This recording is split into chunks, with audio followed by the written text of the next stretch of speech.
You cut people off without explaining. No warning text, no final conversation where you laid out your reasons like evidence in a case you needed them to agree with. No slow fade they could see coming and prepare for. One day you were there, present, available, and the next day you simply weren't, and you never gave them the paragraph they think they're owed explaining exactly why. They're still trying to figure out why. They replay conversations looking for the moment it went wrong. They ask mutual friends if you said anything. They reread old messages, searching for a clue they might have missed, some sign they should have caught, some version of events where they get to locate the exact mistake so they can finally understand what happened. And they won't find it, because the answer was never a single moment. It was never one specific thing they could point to, apologize for, and fix. It was a pattern, accumulated slowly, that eventually became too heavy to keep carrying. And by the time you actually cut them off, the decision had already been made 100 times quietly, long before it became visible from the outside. That's the part they can't see. From where they're standing, the cutoff looks sudden. From where you were standing, it was the least sudden thing you've ever done. Let's talk about what actually leads to cutting someone off, because it's almost never what people assume. People imagine there has to be a dramatic betrayal, an affair, a lie discovered, a public humiliation, something big enough to justify walking away completely. And sometimes it is that, but more often it's smaller than that, and more exhausting for exactly that reason. It's the pattern of feeling drained after every interaction and not being able to say exactly why. It's noticing that you're always the one adjusting, apologizing, accommodating, while they never seem to notice the effort it takes to keep the relationship functioning. It's the accumulation of 1,000 tiny moments where you needed something and didn't get it, where you were dismissed and told you were being sensitive, where you brought up a concern and somehow ended up comforting them instead of being heard yourself. None of those moments, on their own, would justify cutting someone off completely. That's exactly why it takes so long to get there, and exactly why, when you finally do it, it looks abrupt to everyone who wasn't paying attention to the accumulation. You weren't reacting to one thing. You were reacting to all of it, finally reaching a weight you couldn't keep pretending was manageable. So why didn't you explain that? Why not just tell them, clearly, everything you just described? The pattern, the exhaustion, the specific moments that built the case against staying. Wouldn't that be fairer? Wouldn't that at least give them the chance to understand, maybe even change? Here's the truth nobody wants to hear. You probably tried that already, more than once, in smaller ways, long before the actual cutoff happened. You probably mentioned it wasn't working for you. You probably said something felt off, or that you needed space, or that a specific comment hurt more than they seemed to realize. And in response, you probably got defensiveness, or dismissal, or an argument about how you were misreading the situation, or a promise to do better that lasted about as long as it took for the conversation to end. You'd already run the experiment. You already knew how explaining went, because you'd done it before, and it hadn't changed anything except costing you more energy trying to make someone understand something they weren't interested in understanding. By the time you actually cut them off, the explaining had already happened. It just happened without producing the result you were hoping for, so you stopped trying to produce that result and just removed yourself from needing it at all. That's a critical distinction people miss. Cutting someone off without explanation doesn't usually mean you never explained. It usually means you explained enough times that continuing to do it stopped being generous and started being self-destructive. There's a limit to how many times you can articulate your own pain to someone before the act of articulating it becomes another wound instead of a solution. You reached that limit, and once you did, silence wasn't cruelty. It was the only remaining form of self-protection you had left. Think about what a final explanation would have actually accomplished if you'd given one. In the best-case scenario, they'd have heard it, understood it, and changed, but you already had evidence from previous attempts that this wasn't likely. In the more probable scenario, the explanation becomes something to argue with. They'd pick it apart, defend specific incidents, insist you misremembered, find a way to make the conversation about their own hurt feelings instead of the harm they caused. You'd walk away from that conversation more exhausted than before, having relitigated the entire relationship one more time for an audience that was never going to render a fair verdict. Silence protected you from that. Not because you're afraid of conflict, because you've already had enough of it, and you finally understood that some conflicts don't resolve through more conversation, they resolve through distance. Let's go deeper into what those accumulated moments actually look like, because a pattern can sound vague from the outside, like a convenient excuse rather than a real reason. It's worth naming specifically, because the specificity is exactly what gets lost when people demand a tidy explanation and you refuse to hand over one. It's the friend who only texts when they need a favor, and somehow you're always available, and somehow they're never available back.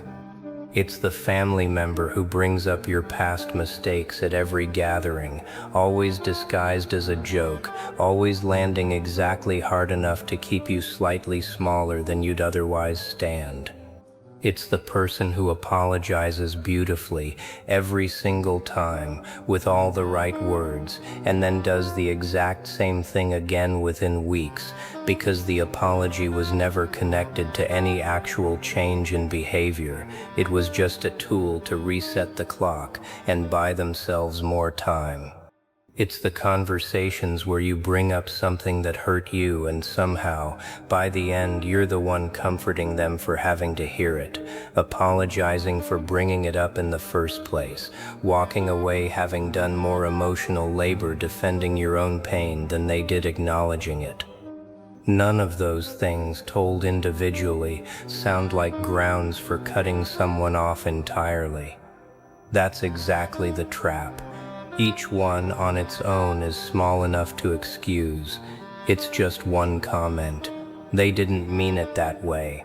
Everyone forgets to check in sometimes. Individually, they're forgivable, and you did forgive them over and over, because forgiving small things is what reasonable people do. But small things that never stop happening aren't actually small.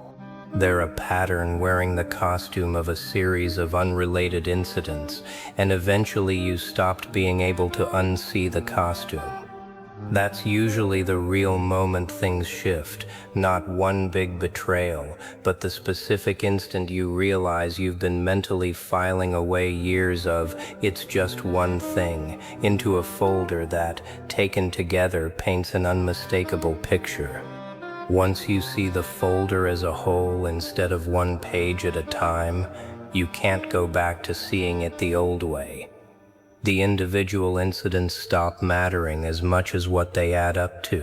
And once you see the whole picture clearly, something practical happens. You stop being surprised. That's an underrated marker of readiness to cut someone off. Not anger, not a dramatic final straw, but the quiet absence of surprise the next time they disappoint you. If a new incident happens and your first internal reaction isn't shock but something closer to "of course," you've already done the emotional work of accepting who they actually are instead of who you kept hoping they'd become. The cutoff, when it finally happens, is just formalizing something you'd already concluded internally. There's also a specific kind of fatigue that comes from being the only person tracking the pattern. You remember every instance. You could list them chronologically if pressed, complete with dates and context and exactly how each one made you feel. They remember almost none of it, because for them, each incident was isolated, unconnected, quickly forgotten once the immediate conversation ended. That asymmetry is exhausting on its own, carrying a complete record that the other person doesn't even know exists, let alone feels responsible for. Explaining the cutoff would mean handing over that entire record, defending each entry, justifying why a comment from 2 years ago still counts, arguing about whether their memory of an event matches yours. That's not an explanation. That's a trial, with you as both prosecutor and the only witness who took notes, and you were simply too tired to hold that role one more time. It's also worth acknowledging the specific guilt that comes with cutting someone off silently, because pretending that guilt doesn't exist would be dishonest. You've probably had moments of doubt, wondering if you overreacted, if you should have given one more chance, if the pattern really was as clear as it felt in the moment you finally stepped back. That doubt doesn't mean you were wrong. It means you're a person capable of empathy, someone who doesn't cut people off lightly, someone for whom this decision cost something rather than coming easily. The people who cut others off carelessly, without a second thought, rarely spend any time second-guessing themselves afterward. The fact that you did, the fact that you still occasionally wonder, is evidence of how seriously you took the relationship before you ever took the step of ending it. That guilt fades, eventually, once enough time passes and you notice what life looks like without that specific drain in it. The energy you used to spend managing the relationship, anticipating the next disappointment, rehearsing conversations that never actually changed anything, that energy goes somewhere else now. Into work you actually care about, into people who show up the way you always needed someone to. Into a version of your life that doesn't require constant vigilance just to stay standing.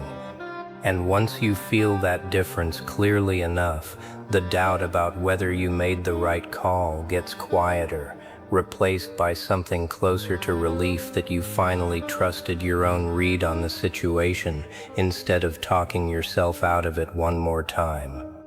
Immediately, the moment the door closes, notice that the demand for explanation almost never comes with genuine curiosity about what they might have contributed to the situation.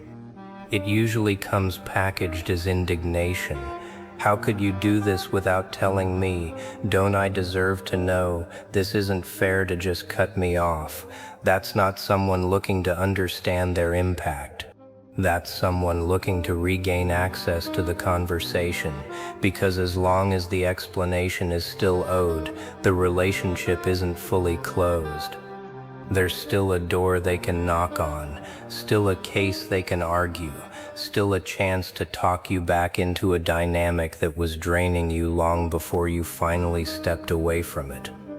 You saw through that, maybe not immediately, but eventually. You noticed that "I just want to understand" often meant "I want another opportunity to convince you I was right," dressed up as a request for clarity instead of what it actually was, a bid to keep the door open indefinitely.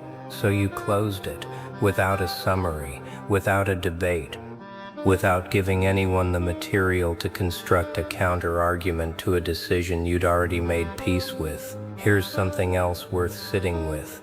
The fact that they're still trying to figure out why says more about them than it does about the clarity of your reasons. If someone genuinely reflected on the relationship honestly, most people can identify at least a few specific moments where they know, somewhere in the back of their mind, they weren't showing up the way they should have. The confusion often isn't because the reasons are hidden. It's because acknowledging them would require admitting fault, and some people would rather stay confused forever than sit with the discomfort of recognizing their own role in what happened. That's not your responsibility to manage. You don't owe anyone a level of clarity generous enough to overcome their own unwillingness to self-reflect. If they're still confused months later, that confusion is doing something for them, protecting them from a harder truth they're not ready to face. Handing them a detailed explanation wouldn't necessarily fix that. Some people can be told exactly why, in plain language, and still walk away insisting they don't understand, because understanding would cost them the version of themselves they're more comfortable holding on to. Let's talk about what it actually feels like on your end, because it's not the clean, empowered silence people assume from the outside. Cutting someone off, especially someone who mattered, comes with its own grief. You don't stop caring the instant you stop responding. There's a version of you that still remembers the good moments, that still occasionally reaches for your phone before catching yourself, that still feels a flicker of something when their name comes up in conversation. Cutting someone off without explaining doesn't mean you feel nothing. It means you decided that whatever you feel doesn't obligate you to reopen a conversation that already exhausted you the first several times you had it. That distinction matters, because people sometimes assume the silent cutoff means you've become cold, unbothered, untouched by any of it. More often, it's the opposite. The silence isn't the absence of feeling, it's the result of feeling so much, for so long, that continuing to engage stopped being sustainable. You didn't go quiet because you stopped caring. You went quiet because caring in that specific relationship had started costing you more than it was giving back, and eventually the math simply didn't work anymore. There's a myth that real maturity means always offering people the full explanation, always giving them the chance to respond and defend themselves, no matter how many times that opportunity has already been offered and squandered. But maturity isn't measured by how many times you're willing to repeat yourself for people who aren't listening. It's measured by recognizing when repetition has stopped being productive and started being self-harm dressed up as fairness. You recognized that. And instead of one more conversation, you gave yourself something quieter, an ending that didn't require anyone else's participation to be valid. That's the part that unsettles people most, more than the cutoff itself, the fact that your peace didn't need their agreement to exist. They're used to being part of the resolution. They're used to conflicts ending with some kind of mutual understanding, some negotiated version of events both people can live with. When you cut someone off without that negotiation, you deny them their usual role in the story. They don't get to be the reasonable one who talked it through. They don't get to shape the narrative. They just get silence, and silence doesn't hand out roles. It refuses to cast anyone, including you, as anything other than someone who decided enough was enough.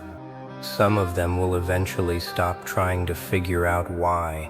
Not because they've made peace with it, necessarily, but because the not knowing becomes its own kind of resolution over time, even if it's an uncomfortable one.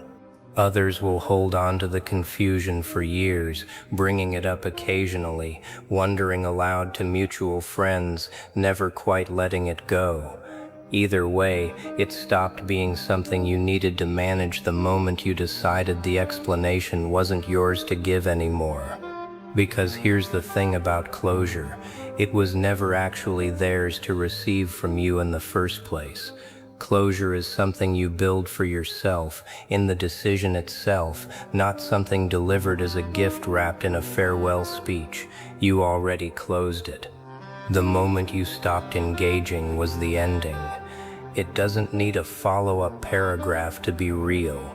It doesn't need their understanding to be valid. It just needs to be true, and it is, whether or not they ever figure out why. You didn't cut them off to hurt them. You cut them off because staying to explain it again would have hurt you more than the silence ever could. And somewhere between the version of you that used to explain everything and the version of you that finally stopped, you learned the only clarity that actually matters is the clarity you have with yourself. They're still trying to figure out why. Let them.